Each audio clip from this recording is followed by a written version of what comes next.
అన్నా బ్రిటిష్ వాళ్ళు పరిపాలించారని ఎన్నాళ్ళు బాధపడ్డాం కదన్నా.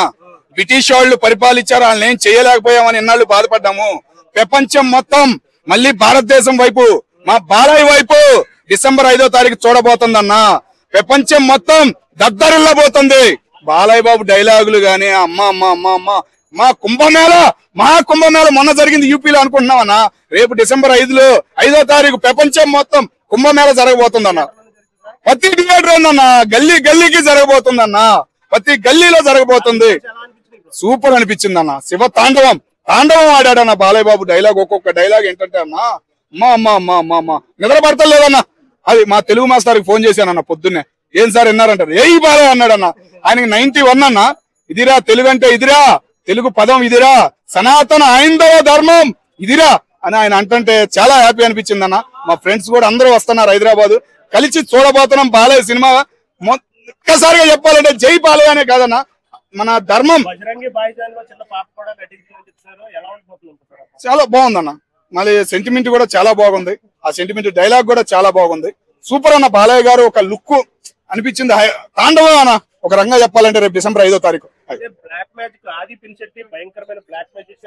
భయపడిపోతున్నాయి అన్న చూస్తుంటే. మరి సినిమా హాల్లో ఇంకెంత భయం వేసిద్దో. దయచేసి చిన్నపిల్లలని అయితే తీసుకెళ్తాను, దయచేసి చెబుతున్నాను. ఏంటంటే రాత్రి చూసిన విజువల్ చూస్తానంటే అసలు ఎంత భయం వేసిందో తెలుసా.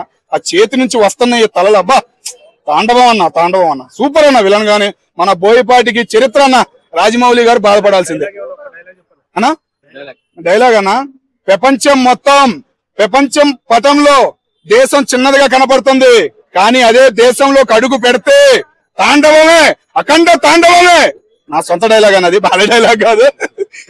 ఒక రంగా అనిపించింది అన్న, చాలా సూపర్ అన్న.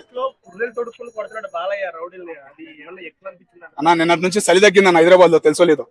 నిన్నటి నుంచి చలి తగ్గింది హైదరాబాద్ లో. ఆ తాండవం చూసి చలి తెలియట్లేదన్న. ఎవరినైనా అడుగు కామన్ గా. నిన్నటి నుంచి చలి తగ్గిపోయిందంటే అదే తాండవం అన్న. డిసెంబర్ 5 దాకా చలి ఉండదు, తాండవం ఆడతామే. ప్రతి బాలయ్య అభిమానికి, బాలయ్య ఫ్యాన్స్ కి ఎంత పండగ అంటే అంత పండగ అన్న. ఇక ఆక్సులు ఏం లేవు. డమరకం మోగడమే, శివ తాండవం ఆడటమే బాలయ్య బాబు ఫ్యాన్స్. అది చాలా బాగుందన్న. తమన్ గారికి రుణపడి ఉంటారు బాలయ్య బాబు, చాలా రుణపడి ఉంటారు. ఎందుకు లేపాడా అని ఫీల్ అయ్యాను మొన్న ఫంక్షన్ లో. కానీ అబ్బా లేపినందుకు నిజంగా లేపలేదే ఇక బాలయ్య అనే బాధ అయితే వేస్తుందన్న. అసలు యాక్చువల్ చెప్పాలంటే ఆ యూట్యూబ్ వాళ్ళకి ఒకటి చెప్పండి అబ్బా. ఒక లైకే ఉంది కొట్టాలంటే, నాకు 100 లైకులు కావాలా కొట్టడానికి. అసలు కొట్టుకుంటూ పోతా, 100 లైక్ అయిపోతే 200 లైక్ కొడతా. 100 లైకులు పెట్టమని చెప్పండి ఆ యూట్యూబ్ వాళ్ళకి. మరి దారుణంగా ఉంది. అక్కడ ట్రైలర్ చూస్తుంటే నాకు అలా ఉంది. గూస్ బంప్స్ కాదు, గూస్ పింపుల్స్ వస్తున్నాయి. అసలు అఖండ 1 అయితే నేను ఫస్ట్ పోయినప్పుడు నాకైతే నేను రక్తాలు చిందించా. కానీ ఇప్పుడు రక్తాలు చిందించాను, చొక్కాలు చించేసుకుంటారు ఖచ్చితంగా. అఖండ 2కి చొక్కాలు చించేసుకుంటూ డిసెంబర్ 5వ తేదీ ఖచ్చితంగా. అసలు ఈ అఘోర ఎలా ఉన్నాడంటే ఘోరాతి ఘోరంగా ఉన్నాడు. వామో అఘోర గురించి పక్కన పెట్టేసేయండి. ఆ విలన్ ఏందండి బాబు. అసలు రాత్రి కళ్ళకు వస్తున్నాడు చిన్నపిల్లలకి. నిద్ర రానిడంలే నాకైతే. ఆ ట్రైలర్ చూసినప్పటి నుంచి నాకు నిద్ర రావడంలే. వాడే గుర్తొస్తున్నాడు. కల్లో వాడే, నిద్రపోయినా వాడే, నిద్ర మేల్కున్నా వాడే గుర్తొస్తున్నాడు. ఆ రకంగా ఉంది అఖండ 2 ట్రైలర్. అసలు డైలాగ్స్ అసలు బీభత్సం అన్న. అసలు డైలాగ్స్ అసలు చెప్పుకోవడానికి, అసలు అవి వర్ణించడానికి ఏదైనా తెలుగు భాషలో ఏదైనా కొత్త పదాలు కనిపెట్టాలేమో, లేకపోతే ఏ పాలి భాషలో లేకపోతే సంస్కృతం ఏదైనా కొత్త భాషలో ఏమన్నా యాడ్ చేయాలేమో. అలా ఉంది అసలు డైలాగ్. అబ్బా మిషన్ గన్ని కాల్చడం అబ్బా అసలు అన్న, అసలు అది ఏందన్నా. అసలు బోయపాటి ఆ షాట్ ఎలా పెట్టాడు నాకైతే ఇప్పటికి అర్థం కావట్లేదు. ఏ సినిమాలో చూడలే మనము. ఒక అఖండ తన అఘోర శక్తులు, అదే అఘోర తన శక్తులు తీసుకొచ్చి ఏ రకంగా అయితే గన్స్ మీదకి వెళ్తుంది. అసలు ఆ షాట్ మాత్రం నిజంగా మైండ్ బ్లోయింగ్. మనం అఖండ 1లో శివుడు షాట్ చూసాం లాస్ట్ సీన్ లో. లాస్ట్ లో చక్రం పట్టుకొని తిప్పారు ఇట్లా. అతని ఒంట్లోకి భూతనాథుడు వచ్చేస్తాడు, శివుడు వచ్చినప్పుడు ఆ షాట్ మాత్రం అఖండ 1కి హైలైట్ అయితే, ఇది అఖండ 2కి మాత్రం ఇదే హైలైట్. మేబీ సినిమాలు ఇంకా ఉండొచ్చేమో, ట్రైలర్ మాత్రం వదిలాడు. ఈ ట్రైలర్ మాత్రం నిజంగా పిచ్చెక్కిపోతుంది అసలు. అదే చెప్తున్నా, ఈ సినిమాలో నాకు ఏమనిపిస్తుంది అంటే ఏమైనా ముగ్గురు ఉండొచ్చే అనిపిస్తుంది. ఒకటి నార్మల్ గా ప్రకృతి కోసం ఉండే ఒక మురళీకృష్ణ నార్మల్. తర్వాత అఖండ కూడా దీంతో ఉన్నాడు మళ్ళీ మామూలు గడ్డం పెట్టుకొని. ఇంకొక అఖండ ఎవరు, అతనేమో హిమాలయం నుంచి వస్తున్నాడు. ఇంకొక అఖండ మేబీ అతను కూడా రావచ్చేమో. మనం చూసుకుంటే బజరంగి భజన్ లో చిన్న పాప ఉంది. ఆ పాపం కూడా తీసుకొచ్చారు సినిమాలోకి. సో నాకు తెలిసి ఎక్స్పెక్టేషన్స్ ని అంచనాలను మించిపోద్ది ఖచ్చితంగా సినిమా. అసలు చెప్పాలంటే నిజంగా చెప్తున్నా, అసలు అఖండ 1 కంటే అఖండ 2నే సూపర్ గా ఉండబోతుంది ఖచ్చితంగా. మేబీ నాకు తెలిసి బాలయ్య బాబు కెరీర్ లోనే ఒక లెజెండ్ మించిన సినిమా కాబోతుంది. అబ్బా నందమూరి తమన్ గురించి ఏం చెప్పాలండి. నందమూరి తమన్ పేరు పెట్టేసుకున్న ట్యాగ్ అసలు ఆ రోజు అందరు ఖచ్చితంగా మీరందరూ బాహుబలి బిర్యానీ పెట్టండి ఖచ్చితంగా. థియేటర్ నుంచి బయటకు వచ్చినాక ఫస్ట్ నందమూరి తమన్ కి బాహుబలి బిర్యానీ పెట్టండి, అది తినిపోతారు ఇంటికి. అలా ఉంది నిజం చెప్తున్నారు కదా. అసలు అవునవును, యాక్షన్ సీన్స్ కానీ సగం అంటే మీకు ఎందుకు అనిపిస్తుంది అక్కడ గ్రాఫిక్స్ అనేవి అలాగే కనపడుతున్నాయి. ప్రతిదీ గ్రాఫిక్స్ కూడా దీనికి దాన్ని అటాచ్ అని చెప్పేసి అన్నాడు. కానీ ఖచ్చితంగా ట్విస్ట్ అయితే ఉంది, ఎక్కడో ఏదో ట్విస్ట్ ఉంది. ఎలా అంటే చెప్తున్నా కదా, అదే చెప్పా కదా, అప్పుడు రక్తాలు చిందించాం మన్నికి, తూకి చొక్కాలు చించేసుకోబోతున్నారు ఖచ్చితంగా. విలన్ అసలు వామ్మో, ఆయన నిజంగా కళ్ళకి వస్తాడు రాత్రి. నాకైతే ఆది పినిశెట్టి మాత్రం వేరే లెవెల్. ఏదైతే బోయపాటి గారు సరైనోడు సినిమాలో ఆది పినిశెట్టిని చూపించారో దానికి డబల్ చూపిపోతున్నాడు అక్కడ 2తో. రికార్డులు కొల్ల కొట్టబోతుంది ఖచ్చితంగా. ఎత్తున్నా cake walk 500 crores easy cake walk. పుర్రె ఫైట్ నిజం చెప్పాలంటే హిమాలయ పర్వతాల్లో మంచు గడ్డగడ్డ చల్లో ఉండేటువంటి అఘోరాలు ఏ రకంగా అయితే ఉన్నారో అదే డిట్టు దింపేశాడు ఈ సినిమాలో. వాళ్ళు నిజంగానే పుర్రెలు పట్టుకొని ఉంటారు. అంటే వాళ్ళకి ఆహారం ఏంటంటే గాలి. సో అదే ఆహారము, వాళ్ళు అదే పీల్చే గాలి వాళ్ళ ఆహారం. కాబట్టి ఆ ఆహారాన్ని వాళ్ళు ఏ రకంగా అసలు ఎలా ఉంటున్నారో మనకు అఖండ వాళ్ళు జస్ట్ బాలేబాబు మన మామూలుగా వచ్చి చూపించారు ఇక్కడికి వచ్చేది. కానీ ఇప్పుడు మాత్రం హిమాలయ పర్వతాలు ఉండబోతుంది. మీరు ఏ దేశం, అదే డైలాగ్ ఉంది కదా, మీరు ఏ దేశంకి వెళ్ళినా మీకు అక్కడ కనిపించేది మతం, కానీ మన దేశంలో కనిపించేది ఒకటి ధర్మం, హైందవ ధర్మం. సో ఖచ్చితంగా రికార్డు కొల్లగొట్టబోతుంది. Never before ever after Balebabu గారు ఖచ్చితంగా బ్రేక్ ఈవెన్ చేయబోతున్నారు. ఖచ్చితంగా చెప్తున్నా, నార్త్ ఇండియాలో మాత్రం ఇది సునామీ. నార్త్ ఇండియాలో సునామీ, బాక్స్ ఆఫీస్ కే బాక్స్ బదలైపోద్ది. ఖచ్చితంగా బాక్స్ ఆఫీస్ కి బాక్స్ బదలైపోద్ది. నార్త్ ఇండియాలో సునామీ కొట్టబోతుంది అక్కడ 2తో. తెలుగు సినిమా ఖచ్చితంగా చెప్తున్నా నార్త్ ఇండియాలో కొల్ల కొట్టబోతుంది. అక్కడ థియేటర్ లో ప్రతి బాక్స్ బదలైపోద్ది. ఎన్ని బాక్స్ ఉన్నాయి మీరు లెక్కేసుకోండి.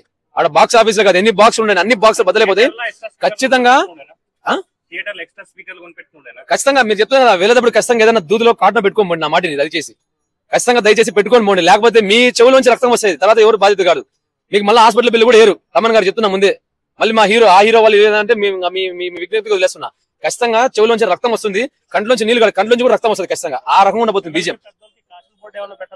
కాషన్ అంటే చెప్తున్నా కదా, అందరు ఖచ్చితంగా ఎంజాయ్ అయిపోతున్నారు, చొక్కాలు చించుకోబోతున్నారు. కాబట్టి ఖచ్చితంగా చెవులకి మాత్రం దూదులు పెట్టుకుని వెళ్ళండి, కాటన్స్ మాత్రం గట్టిగా పెట్టుకుని వెళ్ళండి. ఈ పండగ కాదు, జాతర మాకు బాలకృష్ణ ఫ్యాన్స్ కి జాతర. ఖచ్చితంగా అఖండ వల్ల ఏం చెప్పాడు, అహాన్ని వదిలేస్తే దేవుడాన్ని పీక ప్రకలించేలాగా అప్పుడు దేవుడు వస్తాడని చెప్పేశాడు. కానీ అఖండ 2లో ఏం చెప్పాడు ట్రైలర్ లో, దేవుడు వస్తాడన్న నమ్మకాన్ని చంపడానికి వాడు వచ్చాడు, ఎవరు విలను. సో ఇక్కడ మీకు రెండు అర్థం చేసుకోండి. ఫస్ట్ పార్ట్ లో మనకు హింట్ ఇచ్చాడు, దేవుడి కోసం అహం వదిలేసి నువ్వు పీక ప్రకటించేలా దేవుడా అని అరువు అంటే అప్పుడు బాలకృష్ణ వస్తాడు. కానీ ఇందులో బాలకృష్ణ వచ్చినా కూడా దేవుడిని రానికుండా చేయాలనేదే విలన్ ప్లాన్. సో మీకు గట్టిగా అర్థమైపోతుంది సినిమాలో ఏ రకంగా ఉండబోతుందో. సో 1 కి 2 కి ఖచ్చితంగా ఎక్కడో చోట చిన్న మూడు ఉంది.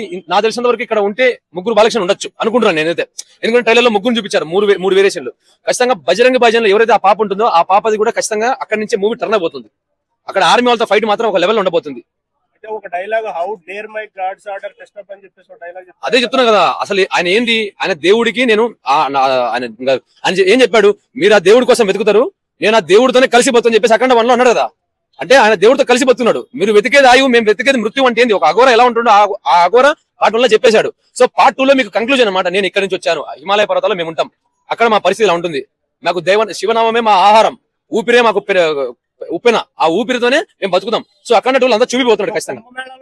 అవును, కుంభమేళా విజువల్స్ హైలైట్, అసలు సూపర్. చెప్పాలంటే మనం చూసుకుంటే బోయపాటి గారు అప్పుడు షూట్కి వెళ్ళినప్పుడు చెప్పారు, కుంభమేళా మేము షార్ట్స్కి వెళ్ళామని చెప్పేసి. సో ఖచ్చితంగా కుంభమేళాకి వెళ్ళినప్పుడు ఏదైతే షార్ట్స్ చేశారో దానికి డబుల్ మించి ఇంకా మసాలా యాడ్ చేసి ఖచ్చితంగా సినిమా మాత్రము అసలు 70 mm లో చూస్తే మాత్రం నిజంగానే కుంభమేళా అనుకుంటాం. ఇంకోటి ఏదో చెప్పడం మర్చిపోయినా 3D కూడా వస్తుందంట, అక్కడ 3D ఉందంట. ఖచ్చితంగా చెప్తున్నా, విలన్ కొడితే రక్తం కాదు, రక్తం మన మీద పడుతుంది, బాలకృష్ణ మీద పడదు, మన మీద పడుతుంది రక్తం. ఖచ్చితంగా ఆ రకం ఉండబోతుంది. ఖచ్చితంగా సినిమా మాత్రం రికార్డులు కొల్లగొట్టబోతుంది. ఖచ్చితంగా చూస్తుంది ఈ సినిమాతో ప్రపంచం మొత్తం భారతదేశం వైపు చూస్తుంది. చెప్పాడు, ఏం చెప్పాడు బాలకృష్ణ, మీరు ఏ దేశంకి వెళ్ళినా మీకు అక్కడ కనిపించేది ఒక మతం, కానీ మన దేశంలో కనపడేది ఒకటే ఒక ధర్మం, సనాతన ధర్మం. సో అదేనమాట ఖచ్చితంగా రికార్డులు. నాకు చాలా బాగా నచ్చింది. నేను ఫస్ట్ టైం చూస్తే ఏదో ఎలా ఉంటదో అనుకున్నా, కానీ చూసాక మినిమం 20 times అనిపించింది. 20 times చూసాను నేను ట్రైలర్. అసలు ట్రైలర్ చూసినట్టే లేదు, అసలు నిజంగా శివుడిని చూసినట్టు అనిపిస్తుంది నాకు. అంటే ట్రైలర్ లో అఖండ 1, 2 కి 1 కి 2 కి అసలు సంబంధం లేదు. ఎందుకంటే 1 చూస్తే అంత అనిపించలేదు, కానీ 2 చూస్తుంటే థియేటర్లు తగలాడిపోతాయి. డైలాగ్స్ ఎలా అనిపించింది బాబు? ఆయన చెప్పడం సనాతన ధర్మం గురించి, భగవద్గీత ఈ చెప్తుండే అసలు మేము ఆశ్చర్యపోయాం. ఇదేంటబ్బా ఇంత బాగుందా అనిపించింది. అసలు ఆయన చూసినట్లేదు, శివుని చూసినట్టు అనిపిస్తుంది నాకు. శివ తాండవం ఆడినట్టుంది బాలయ్య బాబు. ఫస్ట్ టైం చూస్తున్నా ఈ లుక్స్ లో. 1లో చూస్తే అంత అనిపించలేదు, కానీ 2లో చూస్తుంటే అరాచకంగా ఉంది. అప్పుడులో స్పీకర్లు బద్దలైపోయినాయి అన్నారు తమన్ మూలంగా. ఇప్పుడు నందమూరి తమన్ అని నిజంగా పేరు తెచ్చుకుంటాడు. నేను చెప్తున్నా, చాలా బాగా అనిపించింది. థియేటర్లు తగలాడిపోతాయి. టికెట్ రేట్లు అని చెప్పి ఇప్పుడు ఏమంటారు వెబ్సైట్లు చూస్తున్నారు. అవి కూడా బ్లాక్ చేయడం చాలా మంచిగా అనిపించింది. బాలయ్య బాబు సినిమా హిట్ అయితే తెలియదు కానీ సినిమా మాత్రం బాగుంటుంది. విలన్ పరంగా అంటే ఏం చెప్తారు? అంటే విలన్ చాలా హీరో తగ్గట్టు విలన్, హీరో ఏమో శివుడు, విలన్ ఏమేమో రావణాసుడు లాగా ఉన్నాడు. ఏమో మరి సినిమా ఎటు వెళ్ళిద్దో తెలియదు కానీ సినిమా ట్రైలర్ బాగుంది. థియేటర్ లోనే చూసారా? 2 times చూసా ట్రైలర్. వెళ్తాం December 5 కదా, సో వెళ్తారా మీరు? కంపల్సరీ వెళ్తా. శబరిమల December 8 నేను వెళ్తా. దేవుడి సినిమా కదా, వెళ్ళొచ్చు, ఏం కాదు. మీకు ఏమైనా డైలాగ్ ఏమైనా ఐడియా ఉందా ఆ మూవీలో? డైలాగ్ అంటే నేను అంత బాలయ్య బాబు ఫ్యాన్, నేను చాలా తక్కువ. నేను పవన్ కళ్యాణ్ ఫ్యాన్, కానీ నాకు సినిమా దేవుడి గురించి అన్నారని చెప్పి చూసా. నాకు చాలా బాగా నచ్చింది. నిజంగా బాలయ్య బాబు అంతే. అంటే అఖండ 1 కి అంటే 1 and 2 ఉంది కదా, part 2 కదా, దాన్ని బీట్ చేసి అంటారా? ఏదైనా సీన్స్ ల పరంగా ఇప్పుడు ఒక సీన్ ఉంది కదా మన త్రిశూలంది, ఆర్మీ గన్స్ తోది, అది నిజంగా ఘోరం అనుకోలేదు. ఆర్మీ వాళ్ళ గన్స్ అని వాళ్ళు చంపడం, అసలు త్రిశూలంతో స్టైల్, మాస్ గాని, అసలు మాట విధానం గాని చాలా బాగుంది. అసలు విఎఫ్ఎక్స్ కూడా అసలు ఎడిట్ చేసినట్టే లేదు. ఈసారి కలెక్షన్స్ ఎంత వరకు వస్తాయి అనుకుంటున్నారు? 1000 కోట్లు పక్క. పెట్టిన రోజే 200 కోట్లు వచ్చేస్తుంది. అది నార్త్ సైడ్ ఎలా ఉంటుంది అనుకుంటున్నారు? అంటే కుంభమేళ కూడా చూపించారు కదా, మాక్సిమం అది చాలా బాగుంది. సినిమా హిట్ అయింది. తమన్ గారి మ్యూజిక్ ఎలా అనిపించింది? చెప్పాం కదా, నందమూరి తమని. అంటే నందమూరి తమన్ ట్యాగ్ పరంగా ఆయన నిజంగా ఆ పేరు నిలబెట్టుకుంటారా? ఆయన తమన్ గారు నిలబెట్టుకుంటాడు, మీసాన్ని తిప్పుకుంటాడు. విశాల్ తిప్పుకుంటారు. రోజీకి ఎలా అన్నాడో ఇది కూడా అంతే. ఓజీకి సినిమా హిట్ అయితే నేను మీసాన్ని తిప్పుకుంటా అన్నాడు, తిప్పాడు. ఇప్పుడు కూడా ఇదే అంతే.